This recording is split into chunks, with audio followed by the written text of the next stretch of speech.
You ever feel like you go a while without any graphics card releases, and then suddenly there's all the graphics cards? Origin PC builds high-performance custom PCs for gamers and professionals backed by a 24/7 US-based support team. Their award-winning high-end PCs offer the latest and best components for gaming and workstations.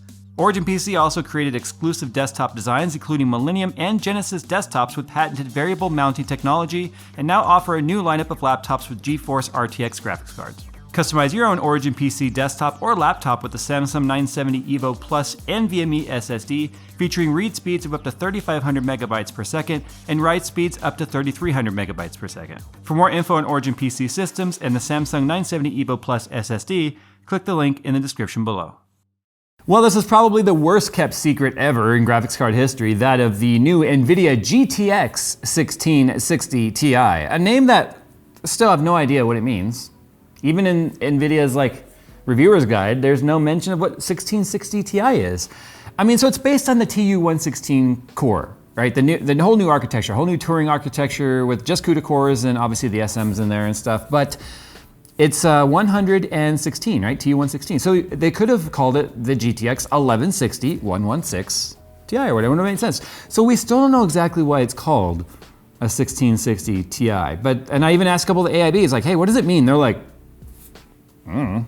This is clearly a step up from the GTX 1060, and then they're using the 960 in a lot of the materials because they like to kind of go back 2 generations because they find most gamers hang on to their graphics cards for approximately 2 generation cycles. Now, with how long Pascal lasted and how many years that was around, well, solid 2 years, if you still have a 960, that means your card's 3.5 or so years old, potentially even older, which means it's starting to get a little long in the tooth. So we were kind of torn, like, what exactly is this card aiming for? I mean, it's got 1,560 CUDA cores versus the 1,280 that was found in the GTX 1060, this guy right here. Both still have 6 gigs of VRAM.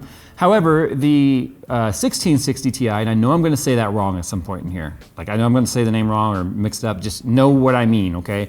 It has also 6 gigabytes of VRAM. However, it has GDDR6 running at a total of 12 gigabit per second versus the 8 gigabit per second found on the 1060's 6 gigabytes of GDDR5. So there's obviously a step up there. There's some architectural improvements as well that you guys can learn more about in depth on some of the other more deep dive tech channels like Steve at Gamers Nexus or Digital Foundry and hardware, a lot of different hardware sites. There's a major improvement to the way FP and the integers, the instruction sets are actually being accessed and working simultaneously now rather than kind of alternating.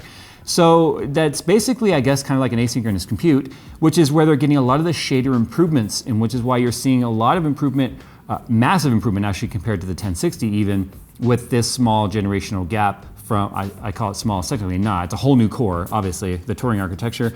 But that's why we got a significant increase of 25% or more across the board when you compare these 2 generations. But we didn't stop there because this card does not exist in NVIDIA's portfolio. What I mean by that is there's no Founders Edition card. There was a Founders Edition 1060, which is kind of interesting to me that they didn't do one this time around. This is one where NVIDIA obviously designed the core, and then they're involved in a lot of the blueprint designs on how they give them to the AIB and how they implement them, but it's up to the AIB to come up with their own solution. Now, for many, many years, this is the way NVIDIA operated until Pascal came out. Yeah, I think Pascal was where they actually went into the retail market themselves, selling cards direct to the public. Where previous to that, all it was reference cards that were available a little bit at the start through the AIBs, and then they would kind of disappear and custom cards were all you found. So what you're gonna find is a huge variance across the market between these cards, the way these cards are implemented. So I've got a lot to talk about with this review. I'm gonna get sort of just right into it right now with the benchmarks. And before we do that, I'm gonna tell you the logic behind the cards that we chose. This right here is the GTX 1660 Ti Strix. As you can tell, it's a massive card. It's got the quintessential Strix appearance to it. It's clearly the biggest of the cards that we have. This is their Phoenix card. This is their entry level. This is the MSRP card. This is the massive markup card. And then actually there's a card missing from here. We're actually testing it against a 2060 as well, just to see how the two 60s hold up. We've got the MSRP card, another MSRP card from EVGA. These do not have a markup over the MSRP pricing, which NVIDIA kind of controls the map on that, or minimum advertised price. Again, a custom implementation, triple slot for such a small card, which is kind of funny. Single fan, but massive cooler on there. And then this is the GTX 1060 6 gig. We're not testing the 3 gig. That card should have never existed in my opinion. I said that then, I agree with it still today. And then at the last minute, we got an email from AMD. No surprise, it happens all the time. Anytime one company is getting ready to launch something, we start hearing from both sides going, hey, don't forget about us, and blah, blah, blah. So we got an email from AMD saying, hey, you can now get a Vega 56 for $279. And we were like, no. So we click the link and we go to Newegg, and of course that's a MSI card with a very basic cooler, one that's terrible, even worse than although this isn't a terrible cooler, it's typically the cards that come with blower style like this are not the greatest coolers. It's a garbage cooler as far as I'm concerned, but a Vega 56 for $279. Say it isn't so. Well, they were all sold out and there was only one SKU. All the rest of the SKUs on the market were $400+. So I wrote them back and I'm like, guys, there's only one card at that price and it's gone. I reached out for comment. Are there gonna be more cards available at this price point or just this one? So we're waiting to see. So for the heck of it, because at least for a minute, you could get a Vega 56 for $279, we went ahead and put this on the benchmarks too to see how it compares. And because of that, we sort of took the 590 off the charts altogether. Because what AMD effectively did is if they truly reduced the price of a Vega 56 and not just some introductory thing or a temporary thing because of the launch of the new 1660 Ti, they sort of cut off their own 590 as making sense unless they drop that below $200, which then it makes sense again. So that was sort of our logic. So we're gonna be testing 1, 2, 3, 4, 5, 6 cards and seeing how they stack up in this sort of a $300-ish battle royale. So here's how they stacked up.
So here's my first kind of complaint. We actually have 3 Asus Strix models that range in price from $319.99 all the way up to $329.99.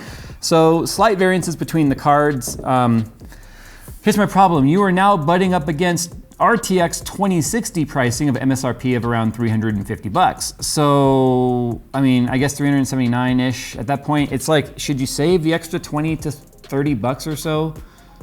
I think so. The Phoenix card even, this guy right here, they have a GTX dual, 1660 Ti, which is 304 and 309, $5 differences. Why do you have a SKU for a difference of $5? Now, EVGA also sent us their MSRP model. This is another $279 1660 Ti, which if we compare the MSRP cards, what you typically find is they don't stand up very well. But what you'll find with the Strix card is obviously it's got a premium build quality. It's an all custom PCB, as they all are in this particular round. Still uses single 8-pin power on there, but you've got the RGB header on the back. You've got the additional fan headers, all the Strix stuff you'd come to expect. Nice black anodized plate. But you gotta ask yourself, is that worth $60 more than a base card? Now, the base card's build quality clearly isn't nearly as nice. There's no backplate on here. The cooler's kind of flimsy. I mean, it's just a chunk of aluminum sitting on top of the actual core, very similar to like a stock Intel cooler. So there's no heat pipes or anything in here. You do have what looks like a copper core on there, but yeah, it's just very basic single fan. In fact, this card got up to 81 degrees, not overclocked. But it still actually outperformed the EVGA card ever so slightly, even though this card has a better fan in my opinion, much bigger heat sink, actual heat fins and pipes versus just a basic core sitting on top of a big chunk of aluminum and copper. This feels like a much better build quality for me for the same price, even though it boosted slightly lower. Now, the 1660 Ti has a base clock of 1500 megahertz and a boost clock average of 1770. Now, basically, GPU Boost 3.0 dictates how far the card will self-overclock depending on a couple of parameters, right? Temperature headroom, power draw headroom, and then GPU usage. So if it's maxed out already and it's hit any of those other factors, it'll kind of self-regulate its clocks. So this card sat at an average of about 1830 when I was comparing it in Precision X1, whereas the Phoenix card, although not built as robust and ran much hotter, sat at a higher average of about 1875. So that's why this card was showing slightly better performance than the EVGA card. Now, overclocking was not taken into effect in any of these cards. This was just out of the box settings, no slider touches, no fan curve touches, just you stuck them in the CPU, how did it perform? The Strix card sat much higher in about the 1950 range. Temperatures on the EVGA card sat at a max of 66 and the Strix card was a max of 61. So a heck of a lot cooler, but as you would expect, massive cooler with 3 fans. Now, I didn't do any overclocking on this because I found some anomalies and I want to sort of do a separate overclocking video because there's some stuff I couldn't really explain. That being, even though I was giving this card additional megahertz to the CPU, it wasn't doing math properly. What I mean by that was I was adding 100 to the core on this, and it still boosted to about 1950, 1930, which is what we expected, plus 100. So I went, fine, let's do plus 200. It then tried to do 2175, where it kept crashing. And then I did a plus 150 and it still was doing the 1930 range. So I think there's gonna need to be some Precision X1 improvements. Afterburner still needs to be updated for these cards. But I can tell you right now, if I had to make a choice on MSRP cards, then I would certainly choose the EVGA over the Phoenix just because of the better cooler, which should give us better overhead once we see how the software is gonna react to it. Now, clearly it destroys the GTX 1060, as should be expected. And considering what a lot of people were mad about with the 2060 was they were comparing it to a previous 1060 card and saying, why the premium? Why the massive hike of what, 379 I think it is, or 349? I don't remember the exact price. I'm sure Phil can stick it on screen somewhere. People were really mad about that. But what you can see now is that the same MSRP, basically as the 1060 6 gig launched at, you are now getting significantly more performance for that, and you're not paying for the extra features, which a lot of people don't necessarily want to adopt to today. DXR, RTX, tensor cores and all that, but you do get the Turing architecture improvements with TU116 than running with the Pascal architecture. But what about Vega? Well, there's still some questions, like I said. We don't know if they're gonna be reducing the price of the card across the board. I still can't imagine them manufacturing Vega 56 even, for 279 bucks.